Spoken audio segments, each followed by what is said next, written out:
নমস্কাৰ স্বাগতম ষ্টুডিঅ'ত মই প্ৰাঞ্জল আপোনালোকে চাই আছে নিউজ 18 অসম নৰ্থ ইষ্টৰ এয়া হৈছে পোনপটীয়া সম্প্ৰচাৰ প্ৰদীপ বৰদলৈ কৈছে যে মোৰ টিকটৰ প্ৰতি কোনো লোভ নাই মোহ নাই মই একমাত্ৰ দলৰ কিছু নীতি দলৰ একাংশ নেতাৰ মই ভৰভাৱ সেইবোৰৰ বাবেই কংগ্ৰেছ দল ত্যাগ কৰিছো মোক এলাগি কৰা হৈছিল মোক গুৰুত্বহীন কৰা হৈছিল ইয়াত আত্মসন্মান থকা মানুহ আৰু থাকিব নোৱাৰে সেয়ে মই কংগ্ৰেছ দল ত্যাগ কৰিছো এই কথাটো উল্লেখ কৰিলে অৱশ্যে কংগ্ৰেছ দলে তেওঁক সৰ্বোচ্চ দিলে ছাত্ৰ ৰাজনীতিৰ পৰাই প্ৰদ্যুৎ বৰদলৈ কংগ্ৰেছ দলৰ সৈতে জড়িত এনএছইউৰ পৰাই তেওঁ আৰম্ভ হৈছিল ৰাজনৈতিক কেৰিয়াৰ সেই কথা অৱশ্যে তেওঁ স্বীকাৰ কৰিছে কিন্তু অৱশেষত তেওঁ পদত্যাগ কৰিলে আৰু বিজেপিত আনুষ্ঠানিকভাৱে যোগদান কৰিলে আৰু এতিয়া টিকট ঘোষণা হ'ব এটা সমষ্টিৰ তেওঁ প্ৰাৰ্থীও হ'ব মুখ্যমন্ত্ৰীও কৈছে যে যেহেতু তেওঁ সাংসদ পদ ত্যাগ কৰি আহিছে সেয়েহে তেওঁক প্ৰাৰ্থিত্ব দিয়াটো আমাৰ দায়িত্ব অসম বিধানসভা নিৰ্বাচনৰ কিন্তু এজন সাংসদতকৈ বিধানসভাত বিধায়কৰ সিমান গুৰুত্ব নাথাকে যিমান সাংসদ এজনৰ সন্মান বা গুৰুত্ব থাকে মুখ্যমন্ত্ৰী সেই কথা নিশ্চয় সতৰ্ক কৰিছে কিন্তু যেতিয়া এজন মন্ত্ৰী হৈ যাব তেতিয়া স্বাভাৱিকতে এজন সাংসদতকৈও তেওঁৰ গুৰুত্ব বেছি থাকি যাব এইটো আৰু আমি এড কৰি কৈছোঁ এইটো বাৰু জনসাধাৰণৰ একাংশৰ কথা ৰাজনৈতিক বিশ্লেষকৰ কথা যে স্বাভাৱিকতেই সাংসদ পদ ওপৰতেই হয় বিধায়কৰ পদতকৈ কিন্তু যেতিয়া মন্ত্ৰী হৈ যাব কেৱল সাংসদ হৈ থকাতকৈ সেই পদটো আৰু ওপৰত হৈ যায় সেইবোৰ বাৰু ৰাজনৈতিকভাৱে বিভিন্ন দিশত জড়িত হৈ থাকে সেইখিনি কথা উচ্চাৰণ হৈছে মুখ্যমন্ত্ৰীয়ে এই কথাখিনি কোৱা নাছিল মুখ্যমন্ত্ৰীয়ে মাত্ৰ সেই কথাটোৱে কৈছিল যে সাংসদ পদটো বেছি ওপৰত কিন্তু মুখ্যমন্ত্ৰীয়ে ত্যাগৰ কথা কৈছে আচলতে ত্যাগ কিমান পৰ্যায়ত কৰিব লগা হয় ত্যাগৰ মূল অৰ্থটো কি ত্যাগ এটা বুবু বাবা এনেধৰণৰ হৈছে যে এতিয়া যদি বিজেপিত ভাল নেতা হ'বলৈ কাৰোবাৰ ইচ্ছা যায় তেনেহ'লে তেওঁ কেইবছৰমান কংগ্ৰেছত ইণ্টাৰ্ণশ্বিপ কৰি আহিব পাৰে বুলি এনেধৰণৰ বুববা হৈছে সেইবোৰ হৈ থাকিব বাৰু ৰাজনৈতিক বোকা চুতীয়াৰ খেল ৰাজনৈতিক কথাৰ কটাকটি বিভিন্ন ধৰণৰ থাকিব পাৰে কিন্তু আচলতে ত্যাগৰ কথা কৈছে মুখ্যমন্ত্ৰীয়ে নিজৰ লগত প্ৰদ্যুৎ বৰদলৈক ৰিজাই পেলাই নিজৰ লগত প্ৰদ্যুৎ বৰদলৈক কেনেধৰণে ৰিজাইছে মুখ্যমন্ত্ৰীয়ে তেওঁ যেতিয়া বিজেপিত যোগদান কৰিছিল তেতিয়া তেওঁৰ মাত্ৰ আৰু 3 মাহ বিধায়ক হিচাপে কাৰ্যকাল আছিলগৈ তেওঁ কেনেধৰণে কংগ্ৰেছৰ পৰা বিজেপিলৈ আহিছিল সেই কথা সকলোৱে জানে কি হৈছিল তেওঁৰ সৈতেও অন্যায় হোৱা বুলি সতৰি কৰিছিল তেওঁৰ যি প্ৰতিভা আছে যি ক্ষমতা আছে বা যিখিনি কৰিব পৰা সামৰ্থ্য আছে সেইখিনি কৰিবলৈ যেন তেওঁক দিব খোজা নাছিল মানে পোনপটীয়াকৈ মুখ্যমন্ত্ৰীৰ কথা আমি কৈছোঁ যে হিমন্ত বিশ্ব শৰ্মা তেখেতৰ এটা ভাল সপোন আছিল যিটো ছাত্ৰ অৱস্থাৰ পৰাই আছিল কিন্তু সেই সপোনটোক কংগ্ৰেছে মষিমূৰ কৰিছিল যিটো সপোনক বাস্তৱ ৰূপ দিলে বিজেপিয়ে ঠিক তেনেধৰণৰ কথা হিমন্ত বিশ্ব শৰ্মাই সতৰি কৰিছিল বিগত সময়ছোৱাত আৰু তেওঁ 3 মাহ থকাৰ তেওঁৰ বিধায়কৰ পদ 3 মাহ থকাৰ অৱস্থাত তেওঁ কংগ্ৰেছ এৰি বিজেপিলৈ আহিলে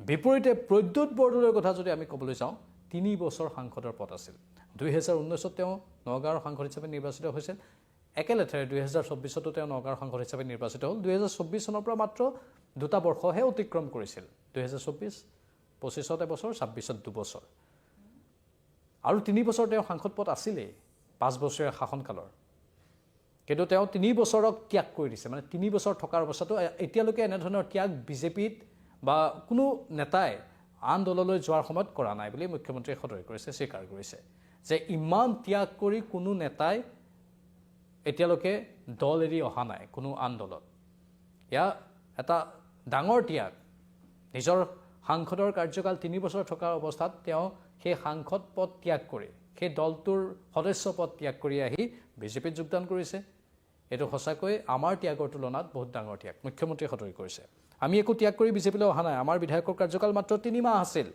প্ৰদ্যুৎ বৰদলৈৰ কাৰ্যকাল সাংসদৰ কাৰ্যকাল 3 বছৰ আছিল আমাৰ কাৰ্যকৰ্তাৰ দায়িত্ব তেখেতক সন্মান দিয়াটো মানে প্ৰদ্যুৎ বৰদলৈ নিজৰ স্থানত ভাল সন্মান পাব প্ৰদ্যুৎ বৰদলৈ এতিয়া প্ৰাৰ্থী তালিকাত তেওঁৰ নাম থাকিবই কাৰণ ইতিমধ্যেই কালিতে ইংগিতটো দিয়া হৈছিল যে প্ৰদ্যুৎ বৰদলৈ যদি আহে তেখেতৰ বাবে আমি এখন ভাল আসন ৰাখি থ'ম আৰু এতিয়া কোনখন আসন হয় তাক লৈ বুবু বাবা জল্পনা কল্পনা চলি আছে একাংশই কৈছে যে গুৱাহাটীৰ দিছপুৰ বিধানসভা সমষ্টিটো হ'ব পাৰে আন একাংশই আকৌ আন কেতবোৰ সমষ্টিৰ কথাও কৈছে সেইবোৰ থাকিবই তেওঁৰ পুত্ৰৰ প্ৰসংগ আহিছে অৱশ্যে প্ৰদ্যুৎ বৰদলৈ এটা স্পষ্টীকৰণ দিছে যে তেওঁ যিহেতু এজন প্ৰাপ্তবয়স্ক ব্যক্তি বা যুৱক তেওঁ নিজৰ সিদ্ধান্ত নিজেই ল'ব মই মোৰ সিদ্ধান্তহে লৈছোঁ মুখ্যমন্ত্ৰীয়ে কৈছে যে প্ৰদ্যুৎ বৰদলৈৰ পুত্ৰৰ কথা আমি আলোচনা কৰা নাই বা পুত্ৰৰ সৈতেও আমি আলোচনা কৰা নাই আমি কেৱল প্ৰদ্যুৎ বৰদলৈৰ সৈতেহে আলোচনা কৰিছোঁ পুত্ৰই নিজৰ যি মনত যি জাগ্ৰত হয় সেই অনুসৰি কামবোৰ কৰিব, নিজৰ ইচ্ছা অনুসৰি কামবোৰ কৰিব।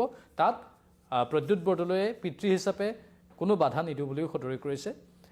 কিন্তু বাকী ঘৰুৱা কথা, ঘৰুৱা পৰিৱেশত সেইখিনি সমাধান হ'ব বুলি আশা কৰা হৈছে। কিন্তু মুখ্যমন্ত্ৰীয়ে যে ক'লে ত্যাগৰ কথা অত্যন্ত গুৰুত্বপূৰ্ণ। মন কৰিব, হিমন্ত বিশ্ব শৰ্মা অতি পটেঞ্চিয়েল থকা, অতি সম্ভাৱনাপূৰ্ণ নেতা আছিল কংগ্ৰেছৰ দিনত। হিমন্ত বিশ্ব শৰ্মাৰ সেই দক্ষতাৰ কথা আৰু নতুনকৈ কোৱাৰ প্ৰয়োজন নাই। কিন্তু কংগ্ৰেছত সেই স্কোপটো তেওঁ পোৱা নাছিল। তেওঁৰ বিৰুদ্ধে একাংশই ষড়যন্ত্ৰ কৰা বুলিও কৈছিল। আনকি হঠাৎ পেৰাচুট লেণ্ডিঙৰ প্ৰসংগ আহিছিল, তৰুণ গগৈৰ পুত্ৰ আহিছিল আৰু তৰুণ গগৈৰ পুত্ৰৰ মিটিঙত হিমন্ত বিশ্ব শৰ্মাক এজন মন্ত্ৰী হিচাপে থাকিবলৈ নিৰ্দেশ দিয়া বুলি তেওঁ এটা সাক্ষাৎকাৰ সদৰি কৰিছিল, যিটো তেওঁ কোনো কাৰণতে মানি নলওঁ বুলি সদৰি কৰিছিল। আৰু যাৰ ফলতেই তেওঁলোকৰ মাজত কিছু মত বিভাজনৰ সৃষ্টি হৈছিল কংগ্ৰেছত থাকোঁতে।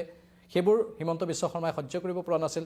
ৰাহুল গান্ধীৰো ব্যৱহাৰ সন্তোষজনক নাছিল। সেইখিনি কথা হিমন্ত বিশ্ব শৰ্মাই বিগত সময়ত কৈ আহিছে। কিন্তু তেওঁ এটা কথা কৈছে যে মই ইমান ত্যাগ কৰা নাই যিমান ত্যাগ প্ৰদ্যুৎ বৰদলৈ কৰিছে। মই মোৰ 3 মাহ থকাৰ অৱস্থাতহে, বিধানসভাৰ কাৰ্যকাল 3 মাহ থকাৰ অৱস্থাতহে মই কংগ্ৰেছ দল ত্যাগ কৰি বিজেপিলৈ আহিছিলোঁ। কিন্তু প্ৰদ্যুৎ বৰদলৈ 3 বছৰ ত্যাগ কৰি আহিলে। 3 বছৰ কাৰ্যকাল থকাৰ অৱস্থাতো তেওঁ কংগ্ৰেছ দল ত্যাগ কৰি বিজেপিলৈ আহিছে।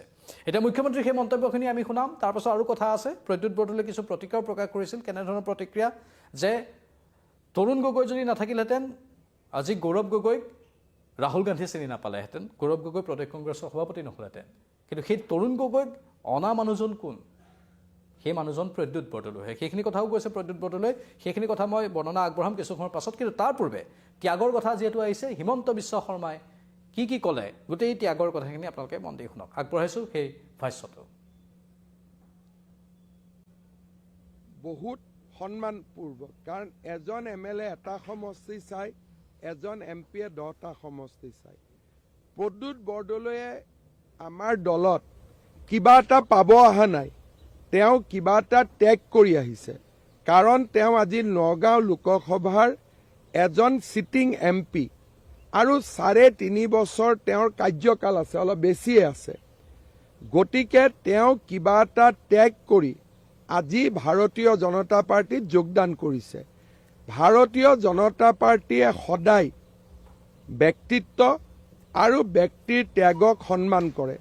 সেইকাৰণে মই ভাবোঁ যে প্ৰদ্যুৎ বৰদলৈ ডাঙৰীয়াক বিজেপিৰ সকলো কাৰ্যকৰ্তাই সহযোগিতা কৰি কোনো এটা সমষ্টিত প্ৰাৰ্থিত্ব পালে তেখেতক বিজয়ী কৰোৱাৰ দায়িত্ব বহন কৰিব লাগে। কাৰণ মই বাৰে বাৰে কৈছোঁ, তেওঁ বিজেপিত একো ল'ব অহা নাই, তেওঁ কিবা এটা ত্যাগ কৰি বিজেপিত আহিছে।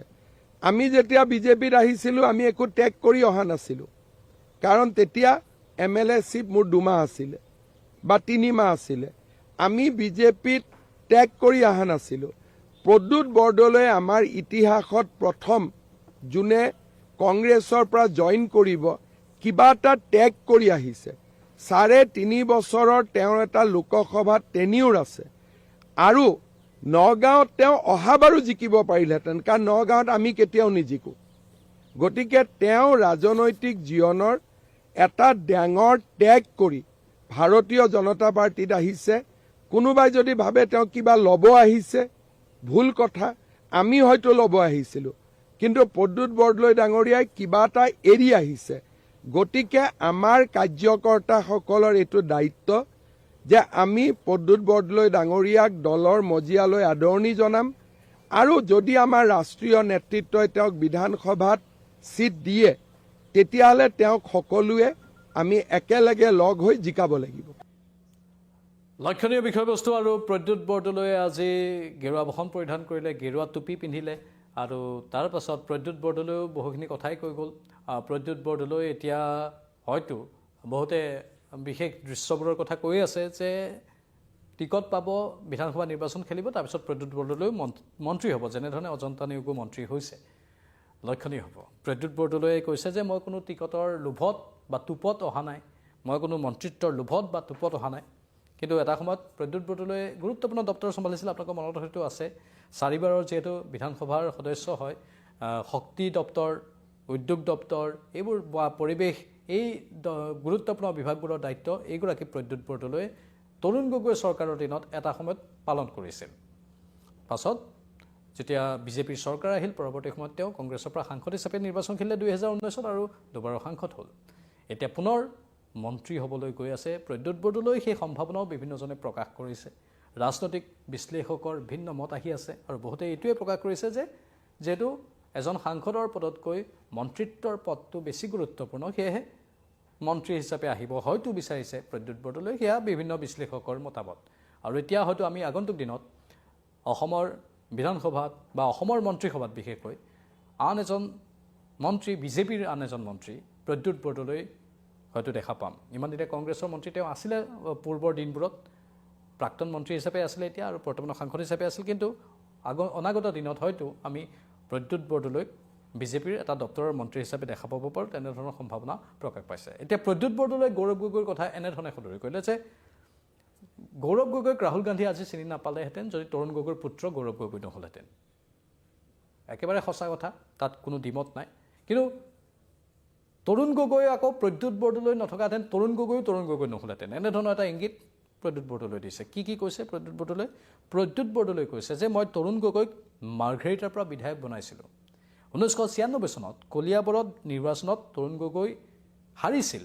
মই তেওঁক হাতে ভৰিয়ে ধৰি মাৰ্ঘেৰিটালৈ নিছিলোঁ আৰু মই তৰুণ গগৈৰ বাবে মাৰ্ঘেৰিটাৰ বিধায়ক পদ এৰি দিছিলোঁ। আৰু উপ নিৰ্বাচনত মাৰ্ঘেৰিটাৰ পৰা পৰৱৰ্তী সময়ত তৰুণ গগৈ জিকিছিল। আৰু সেই তৰুণ গগৈৰ মই ইলেকশ্যন এজেণ্ট আছিলোঁ। গৌৰৱ গগৈ এইবোৰ কথা নাজানে আৰু ল'ৰা ৰজাৰ দৰে গৌৰৱ গগৈয়ে ব্যৱহাৰ কৰে। মানে যিগৰাকী বৰ্তমানৰ সভাপতিৰ পিতৃক মই প্ৰতিষ্ঠা কৰালোঁ, সেইগৰাকীৰ পিতৃৰ পুত্ৰই এতিয়া মোক চিনি নাপায়। ইয়াতকৈ আইৰনী বা বিড়ম্বনা কি হ'ব পাৰে? ঠিক তেনেধৰণৰ এটা কথা সদৰি কৰিছে আৰু কৈছে যে মই কে চি বেণুগোপালক লগ পাবলৈ 20 বাৰ মেছেজ দিবলগীয়া হৈছিল। প্ৰদ্যুৎ বৰদলৈৰ এয়া দুখ। আৰু মই ইমানবাৰ মেছেজ দিয়াৰ পাছতো মোক ভালদৰে সাক্ষাৎ কৰিবলৈ দিয়া নাছিল গৌৰৱ গগৈয়ে। কিন্তু গৌৰৱ গগৈ কিয় পাহৰি গৈছে যে তেওঁৰ পিতৃক মই এটা বিশেষ অনুগ্ৰহ বা সহায় কৰি থৈছিলোঁ। স্বাভাৱিকতে এই কথাবোৰ গুৰুত্বপূৰ্ণ, লক্ষণীয়। এতিয়া ৰাজনৈতিক এই ঘটনা প্ৰবাহে অসমৰ ৰাজনীতিত যি চুনামীৰ সৃষ্টি কৰিছে, এই চুনামীয়ে কিন্তু আগন্তুক দিনত কেনে পৰিৱেশ বা অনাগত দিনত কেনে পৰিৱেশৰ সৃষ্টি কৰিব সেয়া লক্ষণীয় হ'ব। এতিয়া প্ৰদ্যুৎ বৰদলৈ আহিছে, কিছুদিন পূৰ্বে ভূপেন বৰা আহিছিল, দেৱব্ৰত শইকীয়া নামটো উচ্চাৰিত হৈ আছিল, কিন্তু কামবোৰ সময়তকৈ বহুত আগতেই হৈ আছে। প্ৰদ্যুৎ বৰদলৈতো 2029 অহাৰ কথা আছিল মুখ্যমন্ত্ৰীৰ মতে, কিন্তু বহুত বেছি এডভান্সত আহি গ'ল, বহুত বেছি আগেয়ে আহি গ'ল। দেৱব্ৰত শইকীয়াও বহুত বেছি আগেয়ে আহি যাব নেকি? ৰিপুণ বৰা তেওঁ আহি যাব নেকি বিজেপিলৈ? এই সকলো কথা এতিয়া জল্পনা কল্পনাৰ মাজত আছে, স্বাভাৱিকতে লক্ষণীয়। কিন্তু এটা কথা সঁচা যে ৰাজীৱ ভৱন এতিয়া একেবাৰে নিমাওমাও হৈ পৰিছে। আজি পুৱাৰ ভাগত আমাৰ সাংবাদিক গুৱাহাটীৰ ৰাজীৱ ভৱনত গৈছিল। 9টা বজাত আমি আমাৰ বুলেটিনত পোনপটীয়া সম্প্ৰচাৰ কৰিছিলোঁ। পুৱাৰ সময় যদিও সাধাৰণতে নিৰ্বাচনৰ সময়ত পুৱা নিশা বুলি কোনো কথা নাই, মানুহেৰে উভৈনদী হৈ থাকিব লাগে।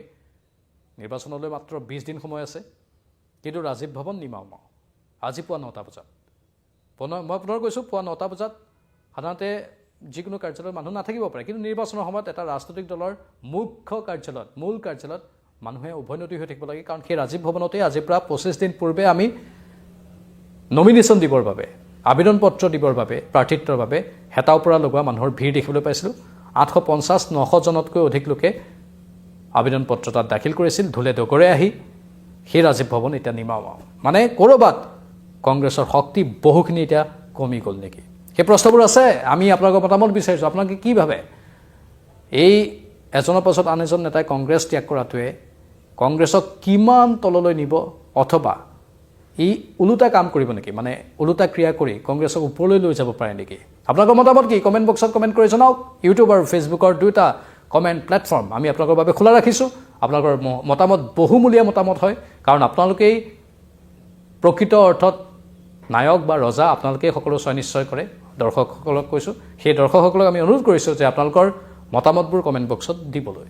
বাকী আমি পৰৱৰ্তী সময়ত গোটেই ঘটনা প্ৰবাহৰ ওপৰত চকু ৰাখিম। এই মুহূৰ্তৰ পোনপটীয়া সম্প্ৰচাৰৰ পৰা বিদায় লৈছোঁ। নমস্কাৰ।